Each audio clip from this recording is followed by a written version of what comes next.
I was probably about maybe 14 or 15 years old, and we went to this location that was out in the country, and I knew that we were going to be going to this kind of special, a little bit underground shoot. You show up, and there's like this dirt road, and there's this white sign with a black silhouette. There's no words. I'm Ryan Gresham, and this is Gun Talk Nation.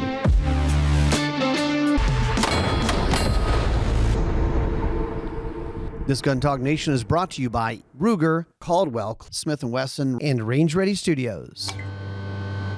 Hey, welcome into Gun Talk Nation. Today on Gun Talk Nation, we've got Chris Bova with Perazzi USA.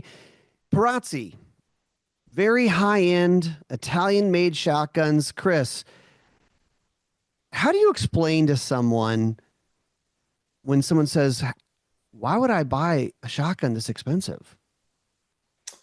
Well, most of the customers that are in the know about Perazzi are already looking for a Perazzi. So it's Yeah, similar to the Cool Kids Club, people that know about Breitlings, that kind of things, but sure. they are the best competition shotguns in the world.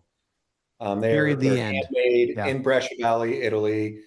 Everything is made in our factory, so there's nothing that's contracted out to another company, and they're legendary. And everybody in the competitive world knows that they're the most well-made shotguns made by a gunsmith. So they're very simple relative to what other folks have going on. And they're just the best feeling shotguns you can possibly use. And that region in Italy is really interesting because you have several shotgun manufacturers. There's a whole heritage that going back hundreds of years of gun making, shotgun making. Honestly, it goes beyond guns to like sword making, way Swords, back, right? shields. Yeah, it's pretty cool history there. So the men that grew up in that valley, that come in that valley, when they're of age to start working, back in the day, they started making swords, shields, and over time that's evolved just like everything else in life. Now they're making guns. So Mm-hmm. you've got a lot of our competitors, all Italian shotguns are made in the same valley. Very similar to ski boots. Yeah. Uh, Much different industry, but Lang, all the Italian boot makers are in the same valley in their respective valley in Italy as well. But Well, that's the roots of Perazzi as well. Daniele Perazzi was 14 years old when he started becoming a gunsmith, and by the time he was 16, had identified refinements for the over-under shotgun company that he was working for, brought those to the company's attention, and they dismissed him as him being a young teenager. So he decided to build his own in his mom's kitchen. And a couple years later, found a business partner and launched Army Perazzi in 1957. yeah, I'm looking at this. He was only 25 when he launched this. That's wild. Yeah, yeah, pretty crazy. And within 6, 7 years, they had won gold medals in the Olympics with his shotgun. Well, and I think you got to explain to people, you say, okay, it's the best competition shotgun that there is. What makes it so? What is it about it that the competition shooters, what do they love about it? Yeah, it's really a combination of design, the craftsmanship, the tight tolerances, the metallurgy, the way that we fabricate and make our barrels. The performance factors cater specifically to the serious shooters.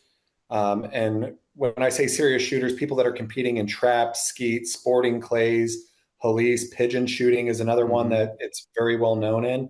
But it's the way that the shotgun feels in your hands, the way that it swings, it stops right when you want the shotgun to stop, or it doesn't keep going too far, overswing.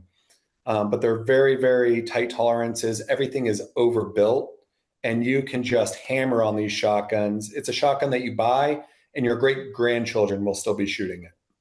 Well, I was gonna mention that and let you kind of explain more of the extreme durability of these types of guns. Because I mean, you and I have both been in the gun world for a while, and people will talk about a thousand rounds in maybe a bolt gun, or a semi-auto. It's like we did an 8,000 round burn down or whatever. Like, I mean, what kind of round counts are we talking about and the durability on a Perazzi shotgun?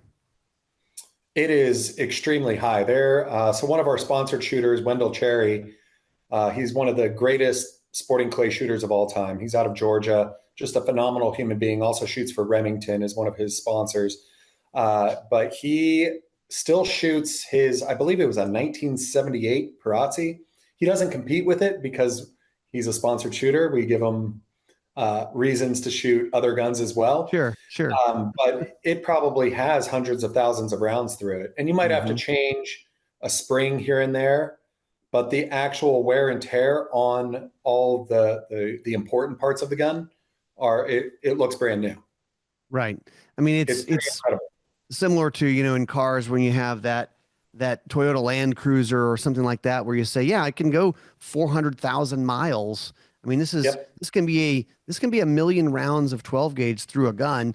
I mean, with some maintenance and maybe switching out some parts and stuff, I mean, it can potentially be that.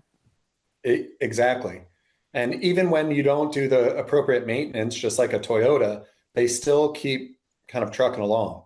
And it's funny because in the high-end shotgun world, unofficially we're known as the Ferrari of shotguns, but it's really like the Ferrari aesthetics and the performance with the Toyota engine under the hood. That's a good way to put it, because if people are listening to this, you can go look it up, Perazzi shotguns, but breathtakingly beautiful. I mean, just going like stop you in Yeah, your tracks, going, what am I looking at right now? yeah, the Italians really have an artistic, creative mind, and the artwork. I mean, they are functioning pieces of art. Hmm. Put simply, everything from the standard gun, you get into some of the higher grade guns, and I look at them and I'm like, if somebody buys this, I would expect it to go on a wall on display. I would never want to bring it out and shoot it, but of course, you want to show it off to your friends and bring it to the sporting clay range, and it does create a little bit of that envy, that cool guy effect of he's shooting an SEO Gold Perazzi high tech. Like Right. you don't see those every day. Well, I don't have a Perazzi, but I had a very pretty over and under shotgun that I brought out one time to a place that was just kind of, they had a couple clay throwers. It wasn't like a high end, shotgunning place. And when I brought it out of the case, broken down and put it together, the guy working at the range said, "Man, with a gun like that, you better shoot real good." Yeah, yeah. It's a little That's pressure. how I that's how I feel. I'm pretty novice to like sporting clays is what I really enjoy because it's like golf with a shotgun. It's Hmm. very casual and easy to have good conversations and connections with people when you're out on the sporting clay course. But I bust out a Perazzi high tech, and I'm like, man, so much pressure, especially wearing the Perazzi vest, all the swag. I'm like, there's so much pressure No kidding. to hit a couple of these clays today. So Yeah, it's I better break some. yeah, yeah, it comes with a cost, that's for sure. Well, I mean, I'd like to hear more about, because we kind of started off talking about the competition side. I mean, talk about the competition lineage and heritage. I mean, I don't know if you know, but what like percentage or what number of Olympic shooters use Perazzi? Because it seems like I see it all the time. Well, I think that has changed in the past couple of decades. There's companies like Beretta, for example. They don't just make high-end over/under shotguns. So they're in the Right. pistol game. Sure. They're across a broad span of the gun industry. So they have a much higher marketing budget. Sure. So not to take any jabs, but we've had a few Perazzi shooters that are some of the best of their time. Kim Rohde, who lives in Hmm. California, she was one of the best American skeet shooters. Well, Beretta bought her essentially because we can't pay our shooters what Beretta can pay them, and I don't blame the shooters. They're Sure. beg, borrowing, and stealing their way through their careers. So wherever the Yeah. money can come in, it's got to come in. But we have Perazzi's known for having more medal counts in the Olympics than any other shotgun manufacturer. It's I believe at 67 Oh, since wow. 1964. 67 Olympic Medals, medals. podiums, yep. And And this outside of isn't. the United States, the Olympic shooting is really, really, really popular. It's kind of like soccer. Oh yeah, big time. Well, I was going to say that. I mean, we're really talking about not just U.S. Olympians, but I mean, we're talking about all over the board, people from, competitors from all countries. Absolutely. Yeah. Yeah. Um, Chris, why don't we do this? I'll take a quick break. When we get back, let's talk about these game models, because you do have hunting guns, and the set of 4 that I keep seeing at SHOT Show over the years. We got to talk about those. Absolutely. Sounds good. Meet the Smith & Wesson CSX E-Series, because apparently Smith & Wesson took one look at their already great CSX pistol and said, yeah, we can do even better. The new E-Series trigger, crisp, clean, smoother than your grandpa's whiskey. And of course, it's optics ready with a clear sight cut so your fancy red dot won't get blasted with carbon like a neglected grill. With 9mm power, up to 17 rounds, and all the upgrades you never knew you needed, the CSX E-Series isn't just an evolution, it's proof that Smith & Wesson refuses to take a day off. Ever wanted to train at a top-tier shooting facility that used to be a slaughterhouse? Well, dreams do come true. Welcome to Range Ready Training, the home of Gun Talk Media, where we turned an abandoned meat processing plant into one of the best firearm training facilities in the country. Led by Chris Serino, Range Ready offers pistol, rifle, women's only, force on force, and instructor development courses. Whether you're a newbie, a pro, or that guy who thinks watching YouTube makes you an expert, we've got a class for you. So if you're serious about getting better, training smarter, and maybe experiencing a little Louisiana charm along the way, come check out Range Ready Training. Ruger and Magpul walked into a bar, and somehow, instead of starting a fight, they built a handgun masterpiece, the Ruger RXM. This American-made pistol is everything you want: exceptional ergonomics, upgraded features, and a price tag that won't require selling a kidney. Bottom line, the RXM is built for you, your budget, and your obsession with tweaking your gun until it's just right. So go ahead and make it yours. Ruger and Magpul already did the hard part. For 150 years, shooting clay pigeons has been the same old story. Pull, bang, dust. But now, thanks to Caldwell, it's time to upgrade your game with the Claycopter, because flinging targets should be just as fun as destroying them. This handheld electric target launcher sends targets up to 100 yards, flying in patterns that actually mimic live birds. Single or double targets? Your call. It's lightweight, rechargeable, and launches 300 targets per charge, meaning the only thing running out of juice first is probably you. Start shooting like you mean it with the Caldwell Claycopter. So one of the things, when you go to SHOT Show over the years, and I've been going to SHOT Show for, I don't know, maybe 17, 18 years or something like that, and always have to pass through the Perazzi booth, and there were always these gorgeous, gorgeous guns. You want to just stare at them and drool on them and look at them, and then you go, and it's the set of 4, and you got the 410, right? You got the 28, the 20, and the 12. Usually, I guess that's what we got. Yep. And they'd always have a price tag that was, I want to say, somewhere in the ballpark of like 275,000, somewhere, 250 to 300,000, right? Am I right? Yeah, it can get upwards of 400,000. It really depends on the grade of gun. What's the variation in that? Is it the wood? Is that what sets it apart, or is it the inlay or the engraving?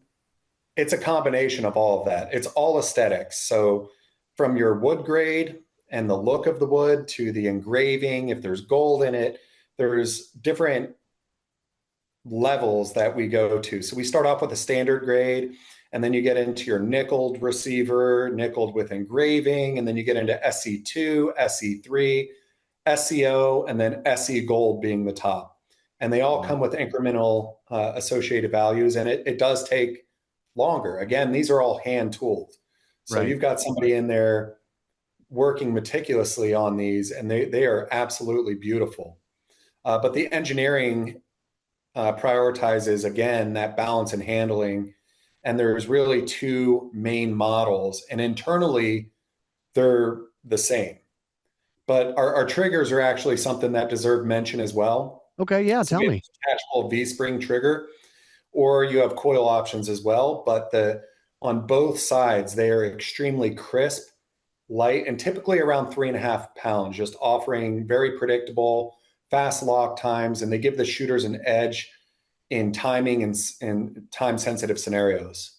That's interesting, because probably a lot of people don't think about triggers when it comes to shotguns. And we talk about triggers in rifles and pistols, but a shotgun trigger, certainly at a competition level, I could see that making a difference. But I mean, I've noticed it when I shoot clays.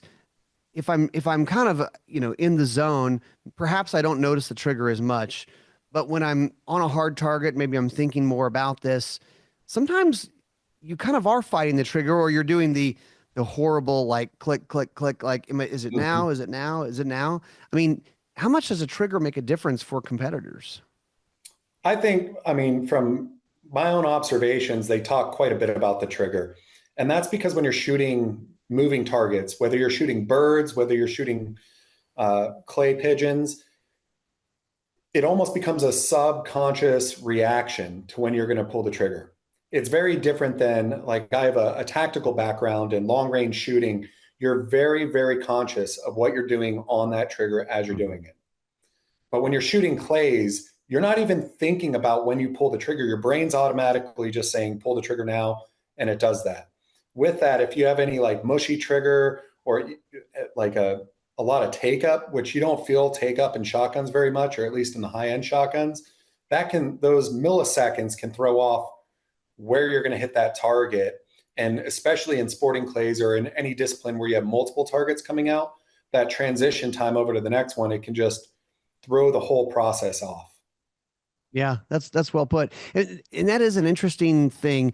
I always kind of look at bird shooting, clay shooting is a little bit more Zen thing, whereas rifles, pistols, you aim it, it's precise, but you kind of have to flow with it when you're talking about shooting moving things. And Sure. there is for most shots, there is a best place to break the bird, break the clay. Mhm. Um, and there is that, you're right, Chris, that your mind, your body kind of knows like it's now. Go ahead and do it now, right? Um, and if you're fighting the trigger, that's going to be a challenge. Yep. And just like other shooting disciplines, you always want to build a very strong, repetitive pattern of the same process. Yeah. And whether that's pistol, rifle, anything, you're going to build the same exact pattern. With shotguns, it's no different. And there's different styles that people take there. But the big difference is when you are shooting a pistol, you're staring, unless you're shooting red dot, you're staring at the dot and the target. But with shotguns, you're staring at the target the whole time. You're never really looking at your sights ever. You shouldn't be. There's some guys that don't even put their face on the stock. They're shooting from right here. They Right. call it freedom of movement with their head and being able to take in all this information because your brain's processing a lot more information happening in real time and movement. So you want to have a very strong fundamental, the same exact movement every single time. And when something like a trigger doesn't feel right, it breaks that chain in your brain's process. So it could throw off everything. You guys have some adjustments built into that trigger? We have, you can do adjustments to the actual trigger, but nobody really wants to adjust our triggers. Okay. They might do a setback trigger so it feels different. Some people like to have different lengths of pull, but Okay, you that can really adjust the comes length down of pull on it. you can, but our shotguns are completely customizable. So if Okay. you can buy one right off the shelf, but the majority of our shotguns are special orders. So Okay. it takes anywhere from 9 months to about 14 months to build our shotgun, given the grade of gun you're getting. And they're custom stocks. So there's a meticulous process you go through to measure every little thing on the guns themselves so that they fit you perfectly. Do customers ever travel to Italy to kind of see it being made or have it custom fitted there? They do. A lot of the time, our customers like to go there. It's a very just amazing experience going to the factory. And a lot of people want to go get fit by Mauro Perazzi. And Absolutely. it's just an awesome experience all around. And it's a really cool place to go visit. Yeah, I So bet. it's not like you're going down to like Tijuana, Mexico. You're going to Brescia Valley is right in between Milan and Venice. So it's a beautiful valley at kind of the foothills of the Dolomites. Geographically, it's a gorgeous place. Yeah, northern Italy. Hmm. The food's okay. The women are are beautiful. It's just all around a pleasant trip for many. I mean, you'll suffer through it, but it's you got to do what you got to do. Absolutely. I imagine, Chris, that having such a high-end brand, such a coveted brand, that you have some noteworthy clients. I mean, are there stories or people there, or even perhaps without names, are there, that come to mind as far as very successful or perhaps famous people that are known to be Perazzi customers? Absolutely. In fact, there's a list of politicians. George Bush Sr., his MX-28 is actually down at the National Sporting Center down in San Antonio, where they have the National Sporting Clay Association, the National Skeet Shooting Association. That one's on display down at the museum there. Dick Cheney was a big Perazzi. Speaking of game guns, his was a game gun or is a game gun. But the list goes on, whether it's celebrities, politicians, a lot of it. That's why the Perazzi family wanted to have the headquarters in LA when they made that decision a long time ago, because geographically, you'll see a difference between our competitors. Like Krieghoff is really heavy in a certain region of the United States. Perazzi is really heavy in a certain region of the United States. And that's part of my goal, is to spread that wealth across the United States. It's such a micro niche part of the industry that people really jump on one bandwagon or the other. Oh, sure. Sure. Absolutely. Well, I mean, and thinking about either someone perhaps is in a spot in life where they say, yeah, this is a very cool bespoke experience, and I'm going to go ahead and kind of splurge for it. Or perhaps a guy sitting there going, I got too many darn guns anyway. I could sell like 10 of my guns because, if you're listening to this show, you probably are one of those guys that has dozens and dozens. Mm-hmm.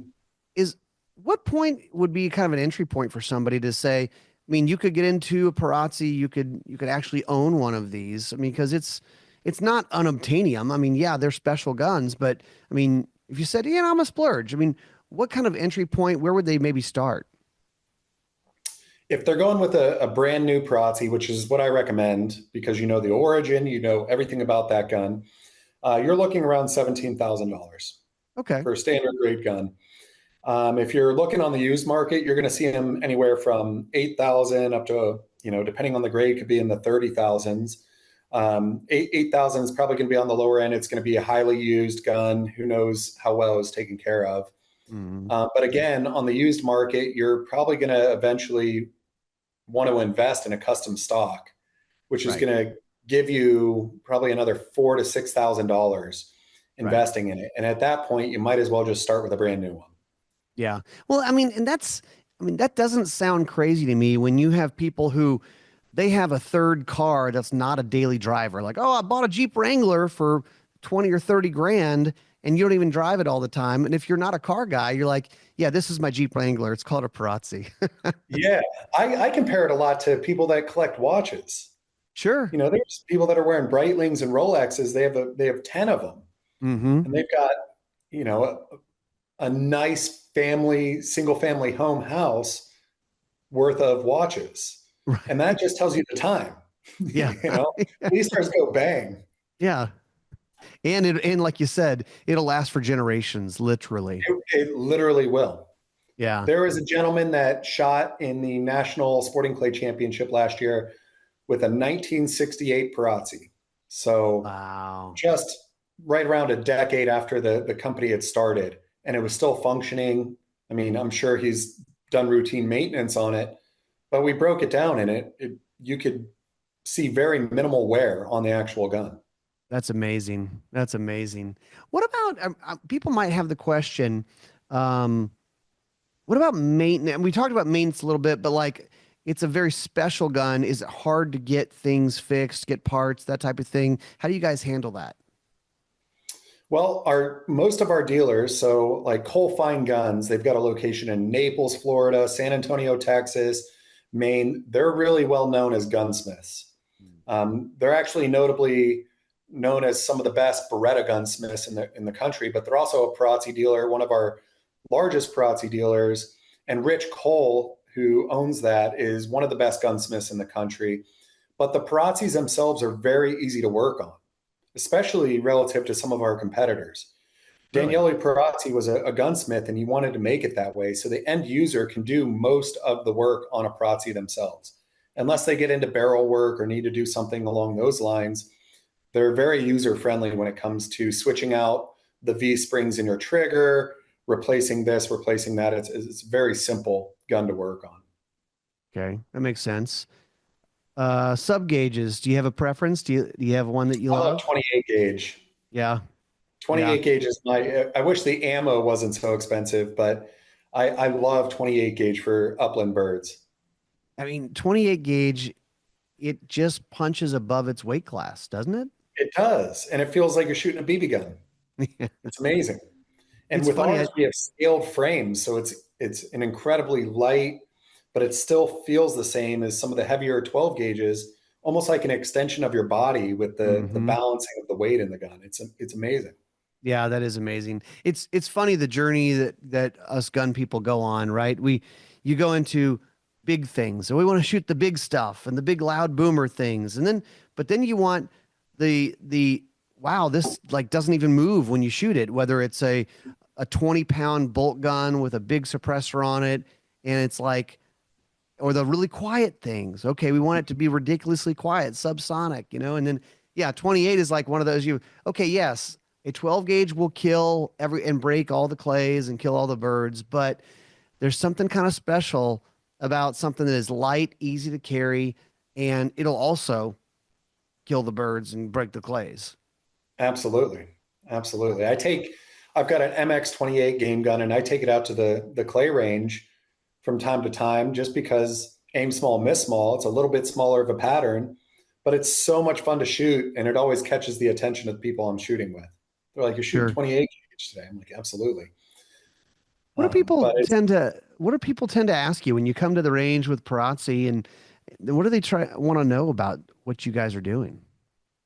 They want to know if we've brought out any new guns. They want to know where they can get one. They want to know if they can shoot mine predominantly, or just hold it and look at it. A lot of people just want to look at them. Some people Sure. are afraid to shoot them. I went on a upland hunt, a pheasant hunt in South Dakota last fall, and there was a couple writers that came out with us and some industry professionals. And there was a lady who I was like, "Please take my MX-28. Like, go hunt with this. I want you. I'll grab my 12 gauge. Yeah. It's fine. We have plenty of 20." She's like, "Absolutely not. I promised my husband I will not shoot anything that we will not buy." And I'm like, "I'm not asking you to buy one." She's like, "You don't understand. I'm gonna like that shotgun. And if I shoot it, I'm gonna then need to buy it." I better not. Yeah. So then I was trying to sneak it into her hands the whole time. Yeah. Just try it. It's fine. Yeah. You probably, But one like of I the other said, writers took out, and he didn't want to shoot a shotgun anymore. He's like, he left his in the lodge the rest of the trip, no kidding. where it got a little annoying. And I was like, "Hey man, can I, because I brought my sporting clay gun with me too, which is a 34-inch fixed Oh, choke. It's like geez. 9 pounds, Yeah. which isn't I'm a big guy. It wasn't that big of a deal, but transitioning from a 28 gauge to that, by the end of day 3, I was like, I want my gun back. Yeah. No kidding. It's not easy to walk the fields with this thing. Yeah. Yeah. 9-pound gun. That's very cool. Well, do you have a favorite among the children for you? I mean, we kind of talked about gauges. I mean, what are some of the things that you guys are up to now? Well, we were acquired, or 80% of the company was acquired by Czechoslav Group, CSG, which is a large aerospace and defense company out of the Czech Republic. Yep. They also recently acquired Kinetic Group, which is a huge American conglomerate of ammunition. And they also own Fiocchi as well. So So, CSG acquired Perazzi, not really to do anything crazy with it. They just wanted to own it because it's such a diamond in the industry. But it's been great because they've implemented some more corporate systems and processes that have only enhanced the brand. They've invested into it. They want to grow the brand, but not at some exponential rate that would take away from what the brand is known for, which is the best competition shotgun. And we've come out with some new patterns, but really the high tech was released years ago, which is where we took the MX8 or the MX2000, which is the bread and butter of Perazzi, and they widened the receiver by 3 millimeters on each side. So the high tech has a little bit more weight in between the hands. So Okay. it feels even more balanced, and it reduces the felt recoil slightly as well. Okay. Adding a little bit of weight to it. Is that the trend for the competitive shooters? Do they want a little bit more weight in the gun typically? It is so subjective, but typically speaking, your competition shotguns are going to weigh more than your semi-autos and your hunting guns for Longer sure. But it's barrels. all, yeah, lighter barrels. It depends on the discipline too. So skeet shooters want to be able to swing their gun much quicker. They know exactly where those targets are going to be, so they're going to go with a shorter barrel because it's very predictable where those clays are going to be as far as distance goes. Your trap shooters want longer barrels, Right. and it's a mix for sporting clays. And then you get into the Halise, the ZZ birds, and the pigeon shooting and fee task. It's there's actually a lot going on in the competitive shotgun world. It's just not as popular as basketball. Right. No, but I mean, ZZ Birds and Halise, that's a whole crazy movement right now in the world It of is. target shooting for shotguns. Yeah, I think it's really popular because there's far more bird hunters than there are competition shooters for the shotgun world. And it kind of blends the two because it mimics the flight path or an erratic flight path of a bird, but you can compete in it because it's much cheaper than raising birds, Yeah. and you get less frowny faces from the PETA world shooting pieces of plastic than you do live birds.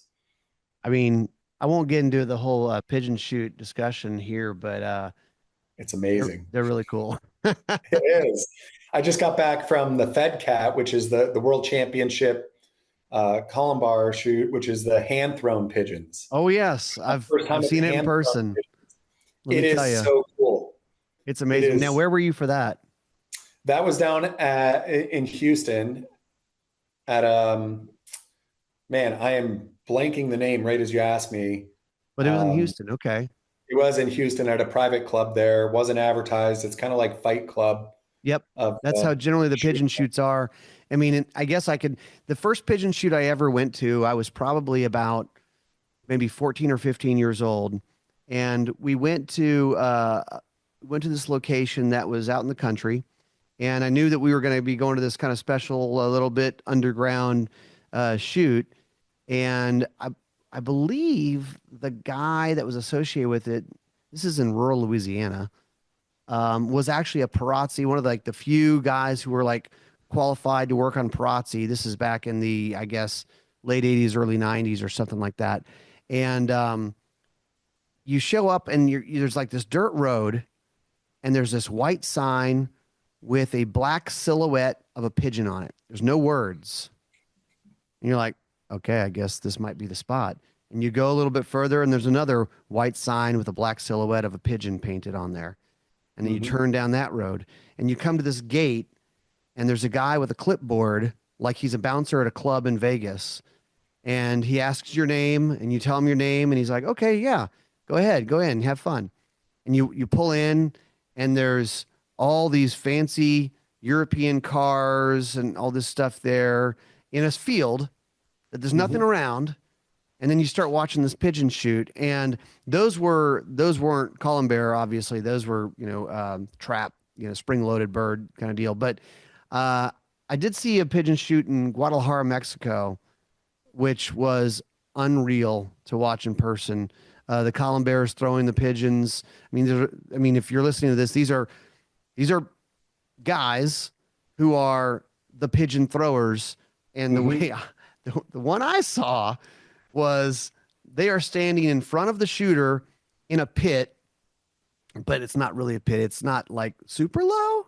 It was a It's little like a bit foot like lower.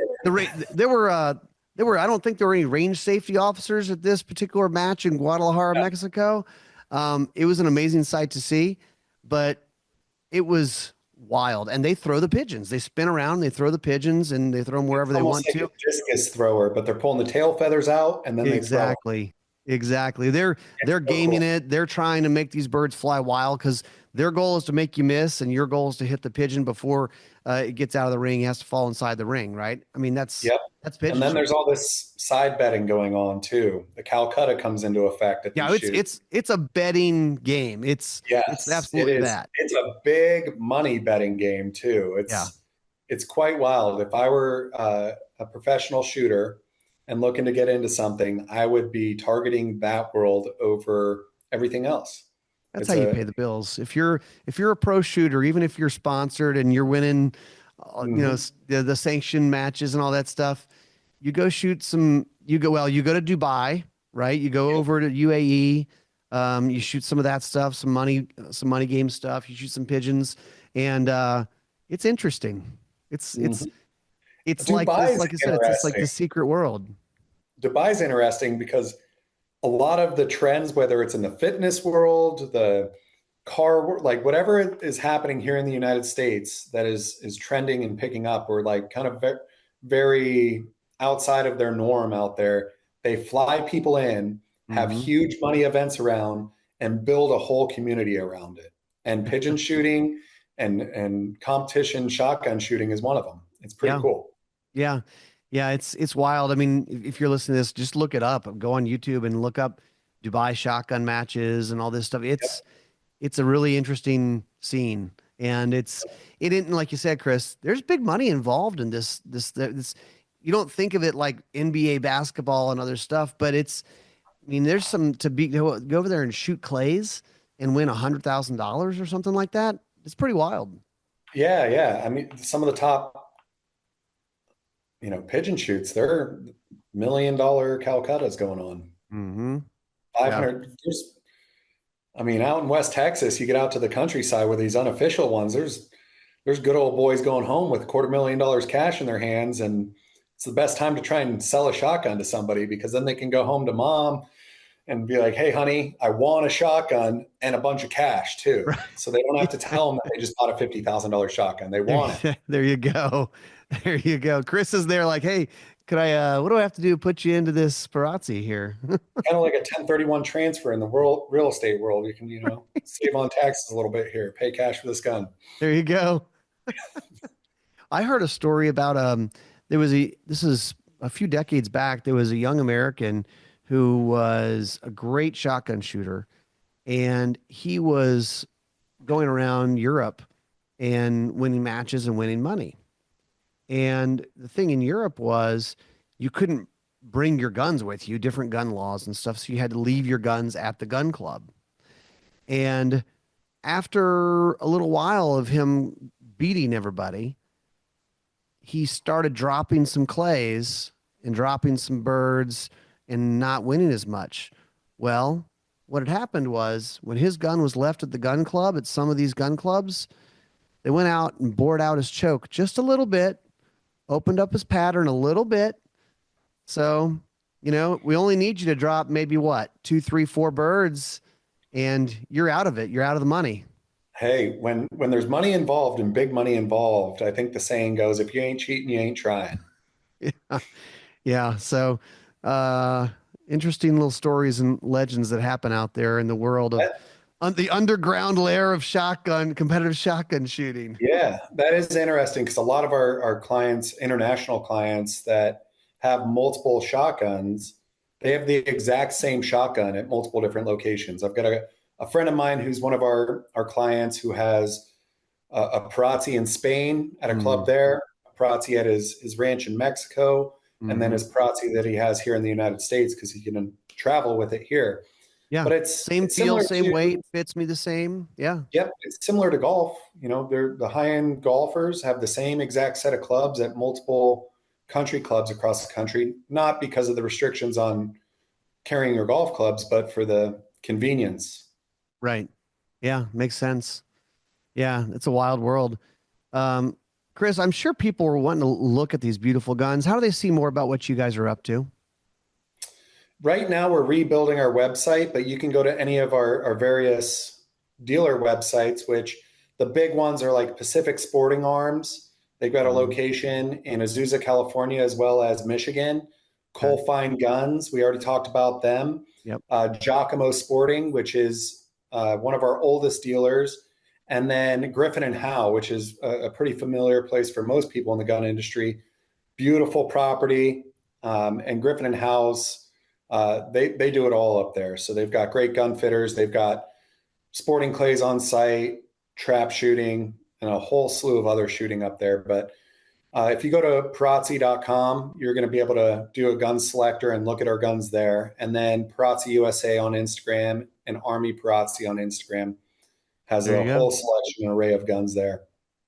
And I'll just apologize ahead of time, everybody. We may have cost you some money, but you won't regret it. And your great grandkids will really appreciate it, right? Yep, absolutely. And if you have young kids that want to get into shooting, they can go talk to like Amber English and Danya Vizzi, these young gals that have been able to travel the whole world shooting shotguns, paid for by the Olympic team, by our tax dollars and donors. Yeah, very cool. Chris, thanks for being on with us, man. This has been fun. Yeah, absolutely. I really appreciate you having us. All right. Well, that is it for us, everybody. Thanks for listening. Thanks for watching. And we will see you next time on Gun Talk Nation.